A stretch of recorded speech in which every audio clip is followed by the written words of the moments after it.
Bonsoir, nous sommes le lundi 29 septembre 2014. Il est à peine 1 heure du matin. Et je voudrais vous parler de la démarche de la part de certains astrologues à vouloir localiser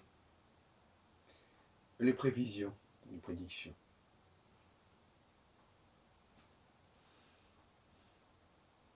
Ça me paraît une très mauvaise idée d'essayer de situer l'impact d'une configuration sur le plan géopolitique et de le circonscrire, cet impact, dans telle et telle région du monde. Comme l'a fait notamment André Barbeau à propos du cycle Saturne-Neptune, qui serait censé valoir pour la Russie, parce que un certain nombre d'événements marquants pour la Russie seraient liés à des conjonctions de Saturne avec Neptune.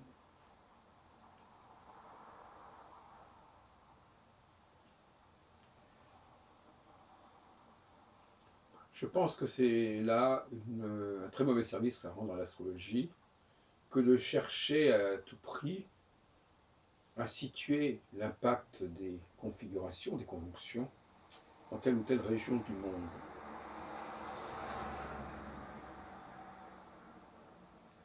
En revanche, on peut toujours, comme le faisaient les anciens, comme Albumaza, dans le 10e, 9e, 10e siècle, on peut toujours penser que telle triplicité, par exemple, où se situe telle planète, telle conjonction, aura des effets pour telle région ou pour telle religion.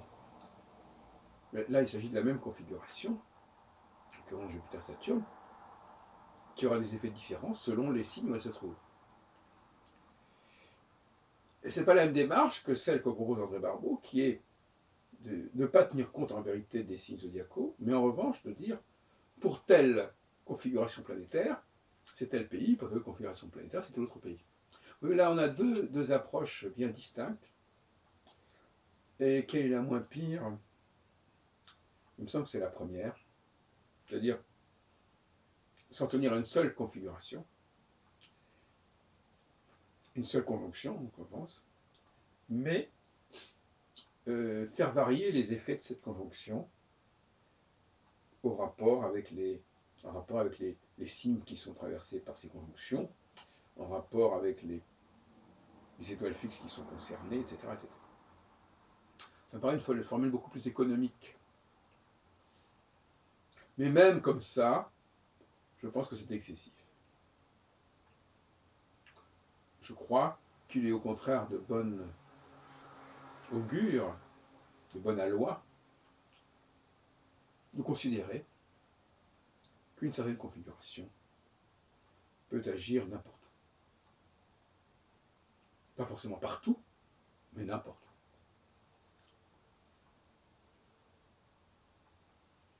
Et qu'elle peut agir, surtout, en différents lieux, qui n'ont rien à voir entre eux. Ce qui serait effectivement la façon la plus affirmée de prouver l'astrologie, puisque ça montrerait que le seul point commun entre ces différents points, ces différents lieux, c'est l'astrologie. Car si on reste dans le cadre d'un ensemble bien circonscrit sur le plan géographique, eh bien il n'y a pas que l'astrologie, il y a tous les facteurs géographiques qui perdurent, géopolitiques, historiques, etc. Donc c'est beaucoup moins convaincant. Il est plus convaincant de montrer que des événements comparables se produisent dans des lieux qui sont totalement séparés les uns des autres. Et en tout état de cause, et de façon minimale, je dirais, que c'est une bonne chose que de pouvoir montrer que la même configuration, quand je dis configuration, j'entends aussi bien une conjonction entre deux planètes qu'une conjonction entre planètes et une étoile fixe, etc. Et autres possibilités, disons qu'on s'y tient. La même configuration pourra agir une fois dans tel pays, une autre fois dans tel autre pays. Donc, il faut être très libre à ce niveau-là.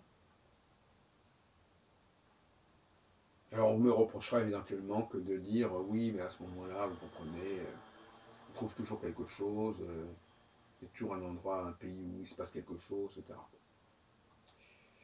C'est un argument qui se tient, effectivement, mais je pense qu'il n'est pas absolument recevable parce que si l'on définit clairement ce qu'on attend,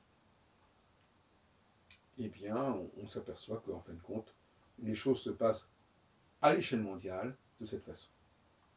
Mais à l'échelle mondiale, ça ne signifie pas qu'il y a une guerre mondiale. Contrairement à ce qu'a cru Barbeau dans les années 60. Dire qu'il y a une mondialisation de l'astrologie, ça ne signifie pas qu'il y a une guerre mondiale, mais ça signifie que dans le monde, il y a, un peu partout, des effets d'une seule et même configuration, qui auront des effets tout à fait ponctuels. Ça, c'est le côté mondial. Alors évidemment, le problème, la tentation, la nécessité même d'attribuer des conjonctions à des pays, à des régions, c'est qu'on a un énorme surplus de conjonctions. Il faut bien s'en servir. C'est là qu'il y a une espèce d'inflation aux effets pervers.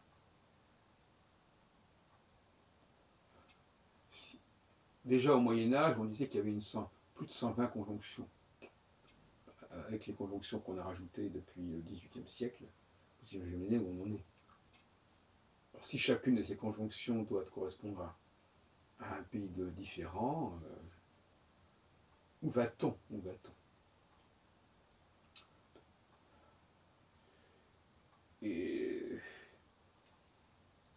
on en revient toujours à une question, il est bon d'avoir une seule conjonction, configuration, quitte à faire varier son modus operandi, c'est-à-dire ses différentes étapes successives, quitte à tenir compte effectivement des facteurs zodiacaux ou stellaires qui peuvent éventuellement varier d'une conjonction à l'autre, mais ce qui est essentiel, c'est d'avoir une seule et même conjonction. Et les astrologues sont invités à avoir une seule et même conjonction. Même si ça les défrise, même si ça leur paraît tout à fait excessif, parce qu'effectivement,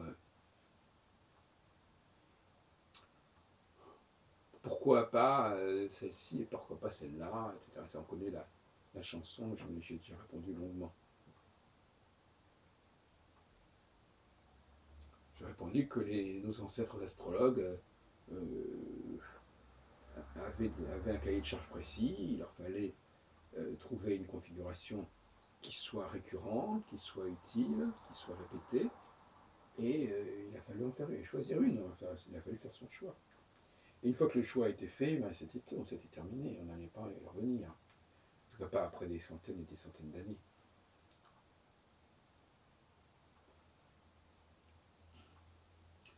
Donc toute la tradition astrologique, cela dit, qui dit, moi je me suis beaucoup intéressé vraiment à la conjonction à l'éclipse de 1654.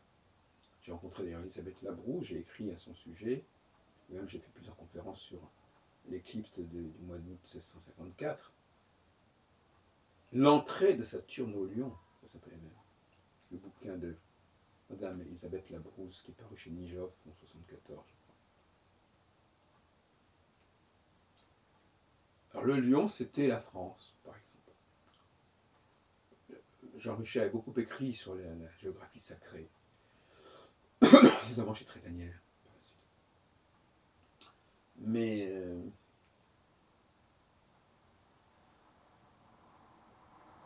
vouloir déterminer les effets d'une conjonction par le signe où se trouve la conjonction,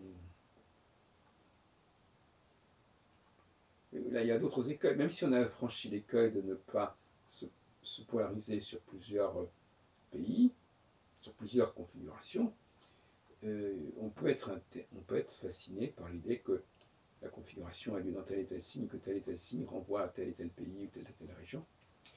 Et là encore, on croira que c'est de bonne augure que de préciser dans quelle région la conjonction aura un impact.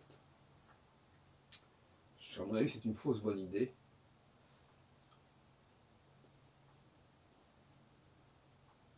On n'a pas besoin de savoir où sera l'impact d'une planète. S'il faut tenir compte des signes zodiacaux, et encore avec beaucoup de réserve,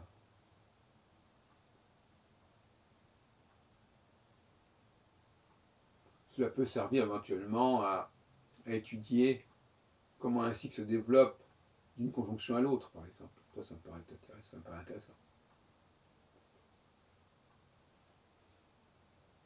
Parce que la conjonction, elle va se déployer. Il va y avoir des carrés, des trigones, etc. Bon.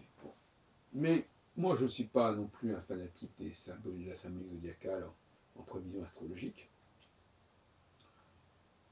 Je suis vraiment un fanatique des conjonctions, mais je suis un fanatique des conjonctions qui se renouvellent à court terme. Pas tous les 44 ans, pas tous les 36 ans, et j'en passe des meilleurs.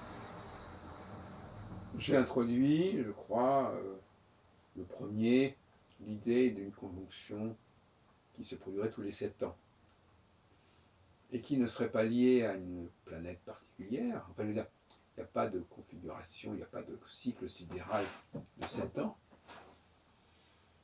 Donc l'idée, c'était de diviser le cycle de Saturne en 4 temps égaux d'environ 7 ans. De le diviser, au début j'ai cru que c'était par les équinoxes et les solstices, mais là je suis arrivé à l'idée que c'était plutôt les étoiles fixes. Donc,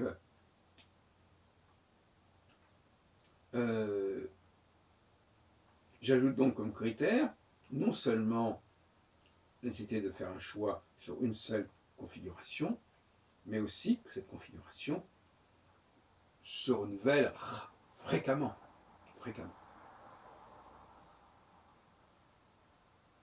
J'ai déjà ironisé sur le fait de faire des prévisions sur les conjonctions qui se déroulent tous les 36 ans, parce que le contexte change complètement, l'environnement change complètement, donc c'est tout à fait chimérique de pouvoir faire des prévisions de ce genre-là, à moins de rester dans le vague le plus total, ce qui n'est pas réellement la tasse de thé des astrologues. Donc, le cycle de 7 ans, je trouve qu'il est très très bien. Et encore, c'est-à-dire qu'on peut vérifier assez rapidement, on peut avoir sur une même période de 100 ans une douzaine de cycles. Alors on n'est pas en train d'entendre des astrologues qui vous disent que la configuration ne se reproduira que tous les 100 ans, 200 ans, 300 ans, 400 ans. Parce que c'est ça qu'on entend. Mais ils sont piégés puisqu'ils utilisent ces planètes transsaturniennes, ils les combinent et on arrive rapidement à des cycles importants.